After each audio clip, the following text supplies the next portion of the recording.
Good morning, students. I hope all of you are fine. So let's start our online classes again. Our first chapter is find the adjoint of a matrix. So adjoint find out करने के लिए किसी matrix का हमें करना क्या होगा? सबने फोर्थ चैप्टर में एक कोफैक्टर एंड माइनर्स के बारे में पढ़ा है। तो जो हम एडजॉइंट फाइंड आउट करते हैं ना, वो फाइंड आउट करने के लिए भी हमें कोफैक्टर और माइनर की ज़रूरत होती है। वैसे तुम्हें सबको पता ही है कि जो भी कोफैक्टर होता है वो डिपेंड करता है माइनर्स पे। किस वे में डिपेंड करता है? That C I J is equals to -1 raise to the power I plus J into में माइनर ऑफ दैट एलिमेंट। हम इस तरीके से किसी भी कोफैक्टर को फाइंड आउट कर सकते हैं। और जो हमारे कोफैक्टर्स निकलते हैं ना, जब हम इन सभी कोफैक्टर्स को एक मैट्रिक्स की फॉर्म में लिखते हैं like this C11, C12, C13, C21, C22, C23, C31, C32, C33, जब हम इन सभी कोफैक्टर्स को इस तरीके से मैट्रिक्स की फॉर्म में लिखते हैं और फिर इनका हम क्या ले लेते हैं, अगर ट्रांसपोज भी ले लेते हैं, तब जो नई मैट्रिक्स बनेगी वो कुछ कैसी बनेगी? C11। ट्रांसपोज में क्या होगा कि रो चेंज हो जाएगा कॉलम में एंड कॉलम चेंज हो जाएगा रो में, तो ऐसा कुछ बन जाएगा।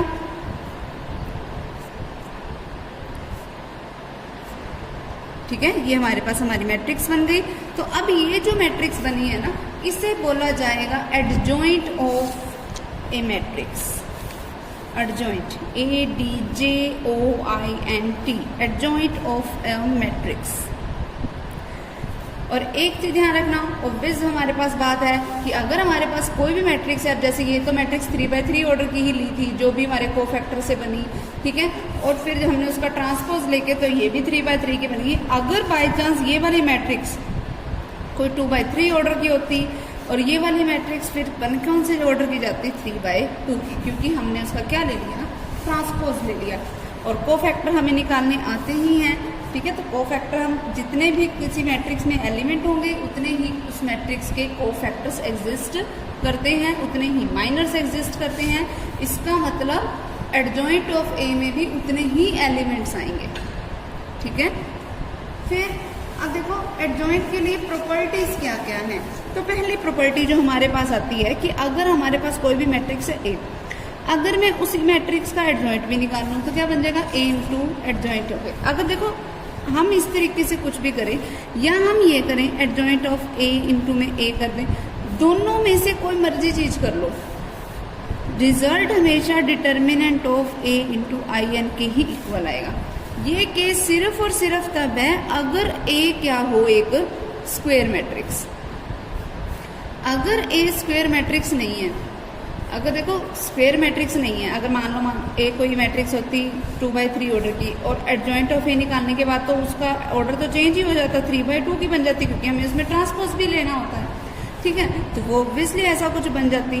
तो अब तो मल्टीप्लिकेशन पॉसिबल है, लेकिन पॉसिबिलिटी थी हमारे पास कि अगर जब हम इस तरीके से लेके चल रहे हैं तो क्या पता मल्टीप्लिकेशन पॉसिबल ना हो, ठीक है। तो वो ए अगर हमारे पास कोई एक स्क्वायर मैट्रिक्स है तो A into adjoint of A equals to किसके होगा? डिटर्मिनेंट ऑफ ए इंटू में I of N equals to किसके होगा? एडजॉइंट ऑफ ए इंटू में ए के।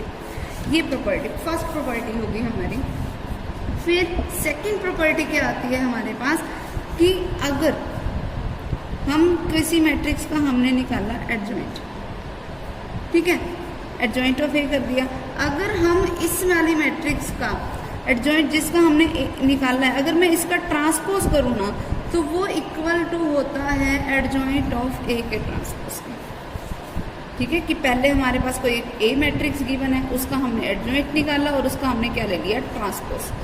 वो इक्वल्स टू हमेशा होगा कि हमारे पास जो भी ए टाइप की मैट्रिक्स है हम पहले उसका ट्रांसपोज लें और फिर उसका एडजॉइंट निकालें। एग्जाम्पल तौर पर मान लो मेरे पास कोई एक मैट्रिक्स है, ये 1 2 3 4, ठीक है। अब पहले तो मैं इसका एडजॉइंट निकाल लेती हूँ। Adjoint of A equals to किसके होता है? हमेशा C11, C12, C21, C22 के, ऐसा ही होगा। और फिर हमें उसका हमेशा क्या लेना है? ट्रांसपोज लेना है। यही कहती है एडजॉइंट की डेफिनेशन। तो पहले C11 निकालो। C11 मतलब हमें कोफैक्टर इस वाले एलिमेंट का निकालना है ना, तो C11 देखो हमारे पास क्या बनेगा। कोफैक्टर निकालने के लिए क्या किया जाता है, -1 raise to the power i plus j। अब यहाँ पर i की वैल्यू 1 है, j की वैल्यू 1 है, तो क्या बन जाएगा -1 raise to the power 1 plus 1। ठीक है, अब देखो C11 ये चाहिए मुझे, तो इस जब एलिमेंट की बात करें तो इस रो को छोड़ेंगे, इस कॉलम को छोड़ेंगे, बचेगा क्या सिर्फ 4, तो इनटू में क्या आ गया 4। अब -1 की स्क्वायर क्वांटिटी क्या हो जाएगी पॉजिटिव, पॉजिटिव इंटू 4 क्या बन गया 4। ठीक, तो C11 की वैल्यू मेरे पास क्या आ गई 4।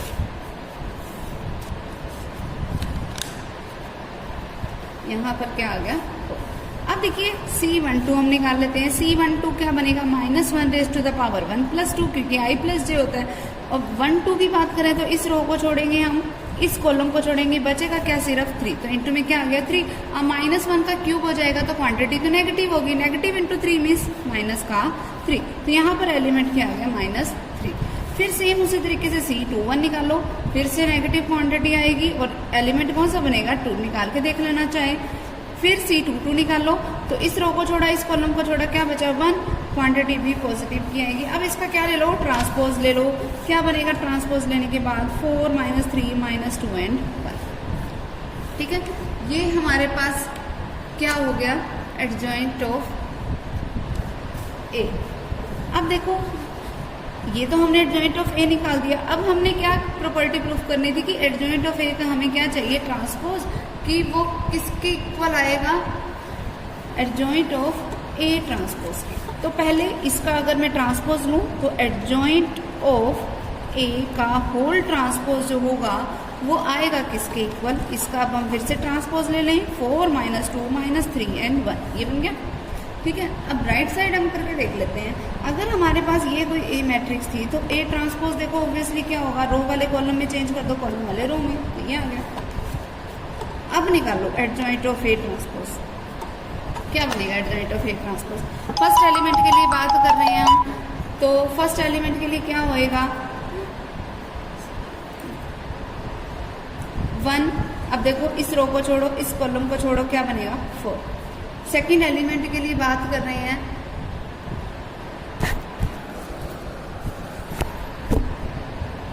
अब देखो सेकंड एलिमेंट के लिए हम बात कर रहे हैं तो हम करेंगे क्या, इस रो को छोड़ेंगे, इस कॉलम को छोड़ेंगे, तो क्या बचेगा 2, और क्योंकि -1 raise to the power i plus j लोगे तो करके देख लेना हमारे पास यही बनेगा -2। फिर जब यहाँ वाले एलिमेंट के लिए C21 के लिए बात करेंगे तो इस रो को छोड़ेंगे, इस कॉलम को छोड़ेंगे, क्या बचेगा 3, और फिर क्योंकि -1 raise to the power i plus j हो रहा होगा तो इस वजह से क्या बन जाएगा -3। फिर उसके बाद नेक्स्ट देखो इस रो इस कॉलम की जब हम बात करें, जब C22 के एलिमेंट की बात करेंगे तो क्या आएगा हमारे पास 1, तो ये बन गया।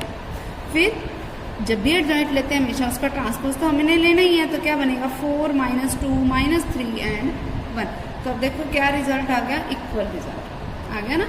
इसका मतलब एडजॉइंट ऑफ ए का होल ट्रांसपोज किसके इक्वल होगा, एडजॉइंट ऑफ ए ट्रांसपोज के। यही हमें प्रूफ करना था।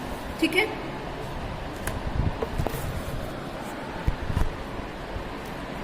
अब देखो हमारे पास जो इसमें हमारे पास नेक्स्ट प्रॉपर्टी आएगी वो क्या आएगी, वो होगी हमारे पास कि अगर कभी भी हम ये ले लें, अगर बाय चांस मुझे ये दे रखा है कि कोई अगर सिमेट्रिक मैट्रिक्स है, मीन्स अगर ए ट्रांसपोज ए के इक्वल है, तब एडजॉइंट ऑफ ए का अगर मुझे होल ट्रांसपोज भी करना होगा तो वो भी सिमेट्रिक ही होगा, मतलब रिजल्ट क्या होगा, एडजॉइंट ऑफ ए भी सिमेट्रिक होगा। फिर अगर हमारे को कभी निकालना हो एडजॉइंट ऑफ ए भी निकालना हो, जैसे हमारे पास था ना कि अगर जैसे हम ये करते थे कि अगर ए बी का होल ट्रांसपोज लेना है तो वो क्या आता था B transpose into A transpose के इक्वल। सेम ऐसे ही अगर मुझे एडजॉइंट ऑफ ए भी लेना है ना तो वो क्या होगा, एडजॉइंट ऑफ बी, पहले बी वाली आएगी फिर इंटू में क्या आएगा एडजॉइंट ऑफ ए, पीछे वाली पहले हो जाएगी, पहले वाली पीछे। ठीक है, उसके बाद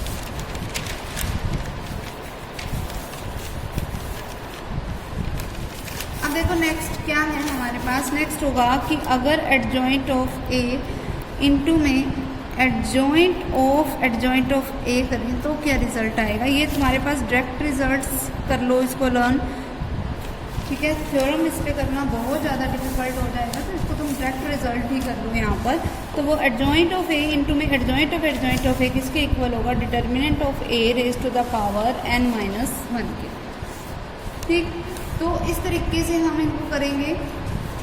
एक्सरसाइज के सम देख लो, देखो क्या बनेंगे इसकी एक्सरसाइज में, x plus 1 x square x minus 1 और यहाँ है 1 माइनस एक्स। अगर हमने इसका एडजॉइंट फाइंड आउट करना है तो हम कैसे फाइंड आउट करेंगे?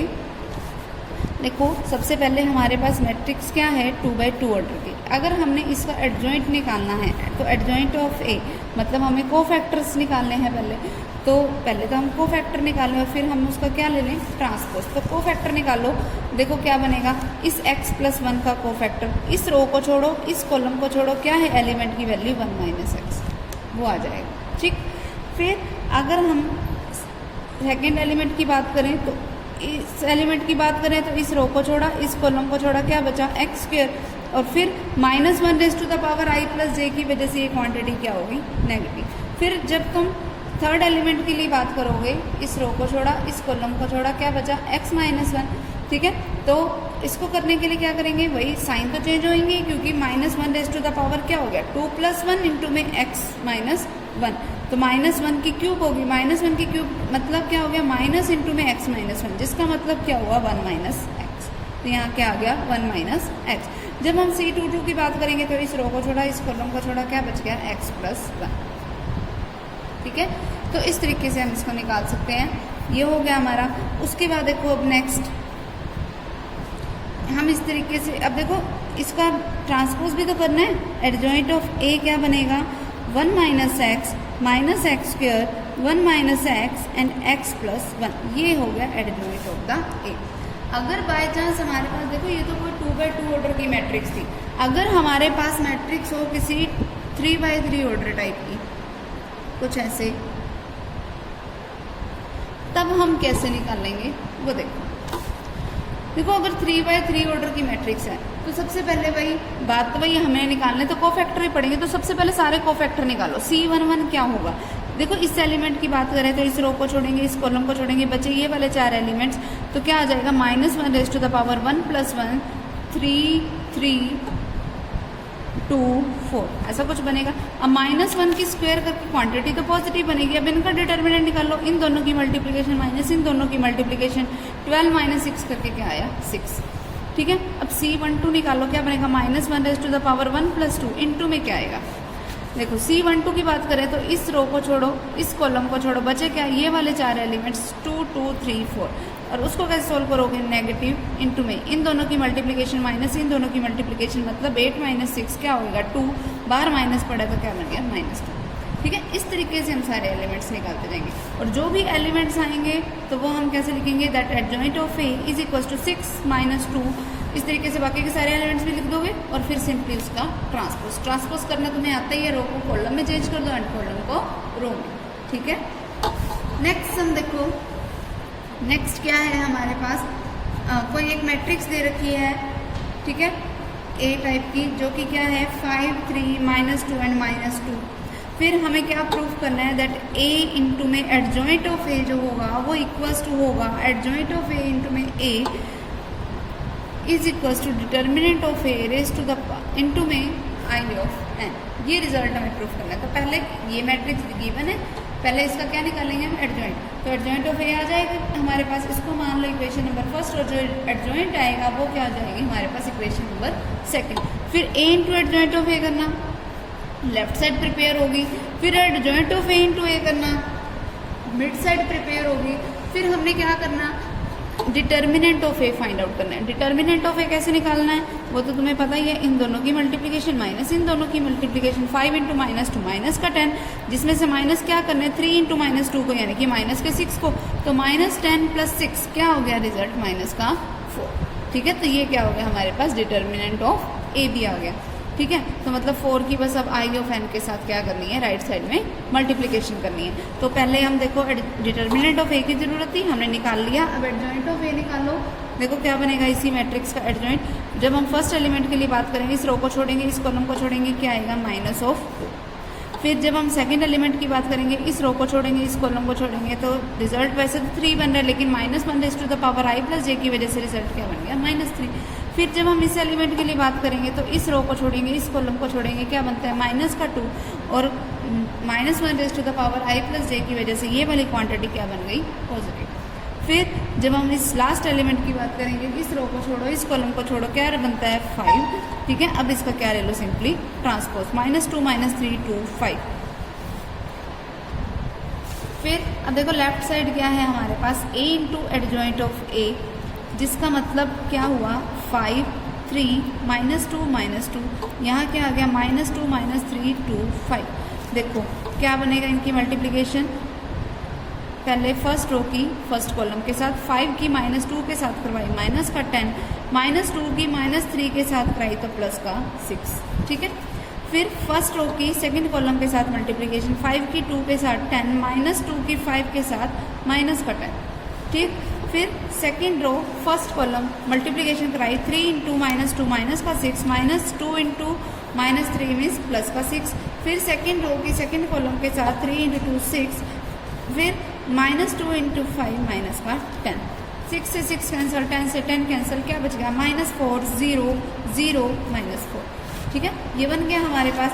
अब देखो राइट साइड वाला देखना वो क्या था, सेम उसी तरीके से हम सॉल्व करेंगे ना, जब adjoint of a into a करेंगे तब भी यही रिजल्ट बनेगा, ठीक है। फिर डिटर्मिनेंट ऑफ a इंटू में i raise to the power n निकाल दो। डिटर्मिनेंट ऑफ a क्या निकाला था हमने -4। अब इसकी मल्टीप्लिकेशन अगर तुम इसके साथ करा दोगे तो मैट्रिक्स की जब मल्टीप्लिकेशन करवानी है, देखो यहाँ i ऑफ n है, डिटर्मिनेंट फॉर्म नहीं है। डिटर्मिनेंट फॉर्म होती तो हम किसी एक पर्टिकुलर रो या कॉलम से मल्टीप्लाई करवाते, लेकिन यहाँ क्या है मैट्रिक्स है तो हर एलिमेंट से जाके मल्टीप्लाई होगा। तो क्या बन गया -4 0 0 एंड यहाँ पर -4। देख लो रिजल्ट सेम आ गए ना। तो इसका मतलब a into adjoint of a equals to adjoint of a into a के इक्वल्स टू किसके आएगा डिटर्मिनेंट ऑफ a इंटू में i ऑफ n के, ठीक है। जो भी उस मैट्रिक्स का ऑर्डर आएगा वही i ऑफ n का ऑर्डर होगा, ठीक।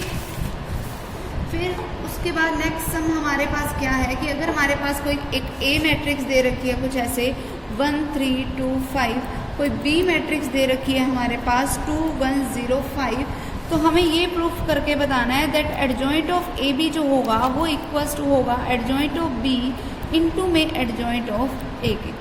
देखो अगर हमें ये रिजल्ट प्रूफ करना है, ये प्रूफ करना है ना हमें, तो सबसे पहले क्या करो ए और बी की मल्टीप्लिकेशन करो, जो नई मैट्रिक्स बनी उसका क्या निकालो एडजॉइंट, लेफ्ट साइड प्रिपेयर हो गई। फिर एडजॉइंट ऑफ बी निकालो, यहाँ पे आ जाएगी हमारे पास। फिर एडजॉइंट ऑफ ए निकालो, यहाँ आ जाएगी और उन दोनों की आपस में क्या करवा दो मल्टीप्लिकेशन, तो ये रिजल्ट हमारा सिंपली प्रूफ हो जाएगा, ठीक है। फिर लास्ट सम देखो, लास्ट सम में क्या है square matrix A of order 3, तो मतलब ए का ऑर्डर हमें 3/3 दे रखा है क्योंकि हमें क्या बोल लिया ए क्या है एक स्क्वायर मैट्रिक्स है, तो ऑर्डर क्या होगा उसका 3/3 हो गया। स्क्वायर में क्या होता है रो और कॉलम सेम होते हैं, तो 3/3 ऑर्डर की हो गई। फिर डिटर्मिनेंट ऑफ ए हमें दे रखा है 5, हमें फाइंड आउट करने को क्या बोला है डिटर्मिनेंट ऑफ ए इंटू में एडजॉइंट ऑफ ए, ये हमें फाइंड आउट करने को बोला है। देखो हमें ये चीज़ पता है कि अगर डिटर्मिनेंट ऑफ अगर हमें ए बी निकालना हो तो हम कैसे निकालते हैं determinant of A into determinant of B. अब यहाँ हमें निकालना क्या है डिटर्मिनेंट ऑफ ए इंटू में एडजॉइंट ऑफ ए। अगर हमें ये निकालना है तो मतलब हम क्या करेंगे डिटर्मिनेंट ऑफ ए इंटू में determinant of adjoint of A. अब डिटर्मिनेंट ऑफ ए को रखो एज इट इज़ और determinant of adjoint of A की वैल्यू क्या है determinant of A raise to the power n-1, base same power add हो जाएगी, क्या बन गया determinant of A raise to the power n-2। अब डिटर्मिनेंट ऑफ ए की वैल्यू तो मुझे क्या दे रखी थी 5, तो 5 पुट कर दो तो 5 रेज टू द पावर क्या आ जाएगा हमारे पास, सॉरी यहाँ पर पावर क्या आ जाएगी ओनली n, क्योंकि यहाँ 1 है ना, तो 1 + n-1 मीन्स n, तो यहाँ क्या रह जाएगा सिंपली n। तो डिटर्मिनेंट ऑफ ए की का मतलब क्या है 5। अब n क्या है ऑर्डर क्या था उस मैट्रिक्स का और वो ऑर्डर क्या था 3, तो 5 की क्यूब करोगे हमारे पास रिजल्ट क्या आएगा 125। इसका मतलब डिटर्मिनेंट ऑफ अगर a इंटू एडजॉइंट ऑफ ए निकालूँ तो उसकी क्या वैल्यू आएगी 125। तो ये हमारी फर्स्ट एक्सरसाइज कंप्लीट हो गई। नेक्स्ट टाइम हम अपनी नेक्स्ट एक्सरसाइज करेंगे।